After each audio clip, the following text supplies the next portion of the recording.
Hi, my name is Rick. I have prostate cancer. This is my treatment story.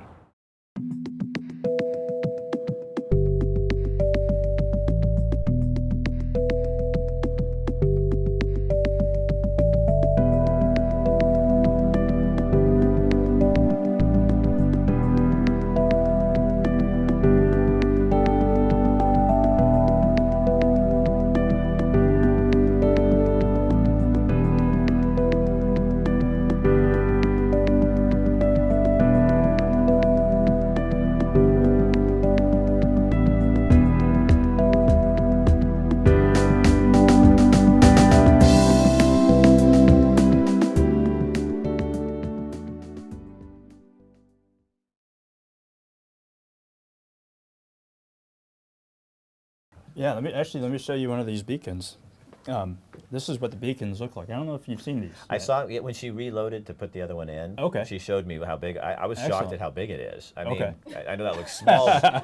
well, I was shocked at it's. I mean, because it is pretty good size. It's about the actually. size of a grain of rice, yeah. Yeah. And probably a long grain rice. Right. And if you look closely at it, you can probably see the copper coils. Yeah. Inside. And Is that what light up to? They're actually, well, it's wound really tightly and hundreds of times in there, and that's what resonates. Huh. So, and it's sealed in surgical glass, and these beacons, what they do, they enable us to track where the prostate is during the whole course of treatment. And during your treatment, actually, what we were able to see was that you had almost flatline, very little movement, which was really impressive. The plate that goes over your body, it's able to triangulate where the beacons are and tell us where the 3 beacons are at all times. The Calypso is the only technology that enables us in real time, while you're getting treated, to tell that the radiation's focused on the prostate during that whole time that the beam is on. So if I'm in there and I stir or I move or something happens, what happens with this shut? We will see it. We will see it shift. And if it moves out of our tolerances, which our tolerances are set at 4 millimeters, which is, if you, to convert it to inches, it's probably about a 1/16 of an inch, pretty tight. I mean, we know that the radiation is very effective against cancers. And if we can get the radiation where the cancer is without getting the radiation to your adjacent organs, then we have the win-win situation where we're able to get rid of the cancer and leave you without side effects. So how does it, if it goes through my bladder and my bowel, does it get stronger as it hits the prostate? As it hits the target, is it weak and then get stronger when it hits the target? Well, actually, what we do is we aim multiple beams of radiation, and in this case, a full 360-degree arc of radiation. And where it's going through the body, it's at a low enough dose that it isn't clinically significant.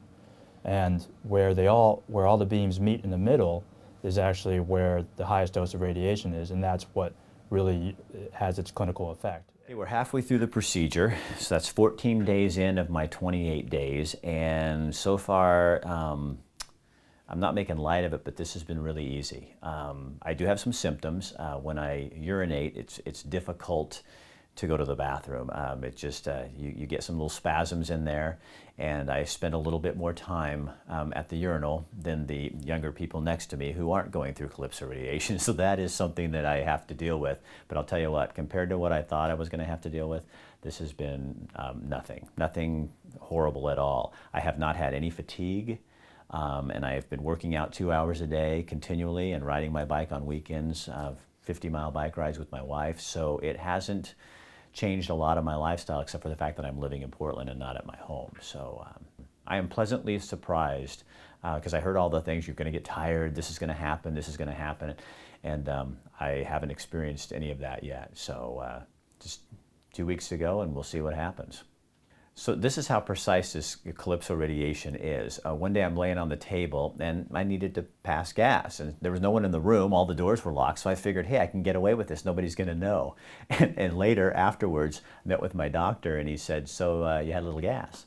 And I'm like, how did you know? And he goes, Rick, that's how exact this machine is we saw the bubble and then we saw you release it all, and the Calypso stopped everything because the prostate had moved when you did that. One of the hard things when you get to this point where I've got just a couple weeks left, is you start feeling like right now I'm doing something, I'm fighting because I'm allowing this radiation to come into my body, and I'm doing something aggressive to take care of this cancer. I guess one of the things a lot of guys go through, and I'm going through this, is now what do I do when it's done? I like being part of this process, and when I'm finished with this, I then have to wait. And I didn't think about that. That's the hard part, is because to actively be pursuing cancer with the people at OHSU and my therapists and my doctor and the Calypso machine is a powerful feeling, because you feel like you're doing something about this.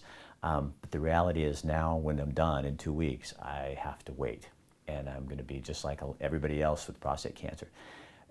Is it unusual? No. That's just kind of what it is, but it is a hard part of it. I think looking back on this, I'm so glad that I chose this. This process has been amazing, and I'm not just saying that. I don't make things up like that. It's been a really interesting process, and I would not choose anything else for me. I feel like it's taken care of it. I feel like when I come to my meetings, my doctor's there. He meets with me. I feel secure about what I'm doing. I feel like it's the right thing for me. And my technicians have become my friends. I look forward to coming in and seeing them, and they really do care about what I'm doing, and they know me. There's a relationship there. It's interesting. I was talking to the techs the other day, the people who actually do the radiation. And I said, you must feel really good about what you do. I used to have a shirt that said radiation sucks, and I don't wear it anymore, because radiation doesn't suck. Radiation is hopefully going to save my life. And these people get to walk in every day, and they're helping people with radiation therapy. It's a medicine, and I never thought of it like that. I thought of it like, ooh, this is a terrible thing. But this is a medicine that's actually saving people's lives. And it makes you look at it differently. When I walk in that room and I'm left alone and the door's shut, I'm thinking, you know what? This is what I need to do, and this is my way of fighting something that was trying to kill me, and instead, I got one over on it. There's a lot of mystery about radiation, and I think people get it mixed up with chemotherapy. And I'm not having hair loss. I'm not getting nauseous. The way they do this, and they can shoot you with just the amount that you need that doesn't make you have the worst symptoms that you're going to have. So they know exactly what they're doing when they go in there, and they're not damaging my other organs. And this machine, when it circles around me, the first time I looked at it, and I was scared to death, because I thought, I don't know what you're putting in me, but you better be hitting the right thing. And now, as I laid there for, 14 days, we have an understanding. And it's what's interesting about the whole process as you go through it is the computer, Calypso, is not the radiation machine. Calypso is between you and the radiation machine. And I think there's something profound about that, because the Calypso is really my protector. It's the thing that's making sure that those beams go to the right place. And it lays right in front of you and that machine. And it gives you this great feeling of security, like you're protecting me. Now, it's not really shielding, but what it's doing is targeting all that information and where that radiation is going to go.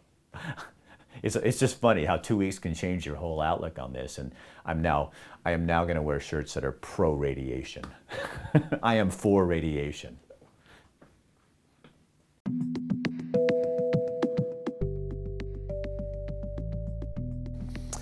I know that it's not over. I know that I still have years to deal with this, and that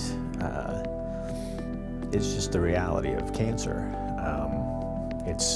I am now, I guess, I now qualify in the survivor category, and I'm glad to be in that category. But it's just it's an interesting place to be today.